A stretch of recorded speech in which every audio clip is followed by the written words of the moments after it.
Hi there, artists. So today I'm going to be showing you how we're going to start an artwork that's multimedia, meaning it has paint and it has fiber, it has lots of things going on, and it's going to work on patterns, it's going to work on texture. We're going to look at how different fabrics have different patterns too. So let's get started. So I'm going to move my example aside, and you are going to get a nice big old piece of paper, and at your table there will be some crayons. Please use the crayons to write your name, Miss Langdon, on the back or whatever.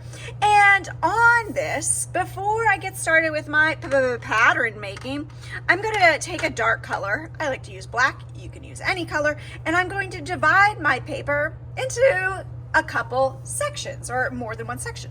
So using some of those lines that we have been reviewing, you can even combine lines. I'm going to divide my paper. So for example, maybe I'll start with like a wavy line, and then it turns into a zigzag. Did you see how nice and slow I went? So my line is clean and clear. I could make straight lines. That's always a classic. Maybe I'll tilt it a little bit to make it more interesting. I can make, again, wavy lines. I can make zigzag lines. Maybe I'll make a couple loops. And I just made 3 different lines. Using those 3 lines, I have now created 1, 2, 3, 4 main sections. In each of those sections, I could add a different pattern.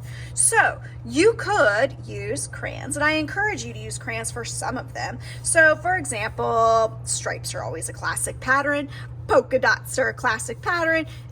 You can go ahead and draw patterns or paint patterns. I'm going to do a combination, but I'm going to do a little bit of coloring first.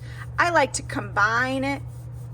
You can kind of see a little bit, hopefully, of my other one that has a lot of paint at the beginning. So, taking my time to make it nice. And then again, I can make it more interesting by adding other things happening. Thank you for your patience. Don't worry, I'm not going to do this whole thing. I'm just going to do a little bit here. So, I'm going to be using tempera cakes when I paint, although we might use this or we might use other paint. So tempera cakes look like watercolor. They come in these little pans, and sometimes it looks like they're almost out, like, oh my gosh, there's barely any. But there's actually plenty on the side.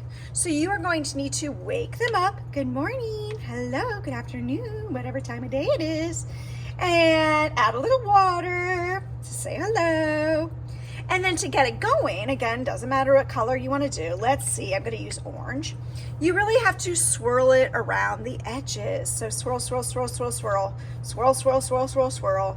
And if you start painting and it's not rich enough for you or dark enough, you can always add some extra.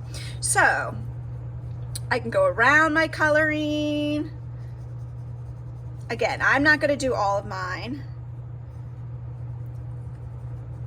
So that's how to get the colors going. Make sure that when you are ready to switch a color, you of course swoosh, not splash, wipe, don't whack. And then I'm not gonna blot it because I want my paintbrush pretty watery today. So if I'm making a pattern, I can color this orange, but I'm gonna do every other. And then I'll color the other like an A-B pattern. So A, B, A, B. That's gonna be orange, A, B. That's gonna be orange, A. Does that make sense? And every other pattern. Sometimes they call it an A-B pattern. Okay, so you're actually going to fill the whole paper.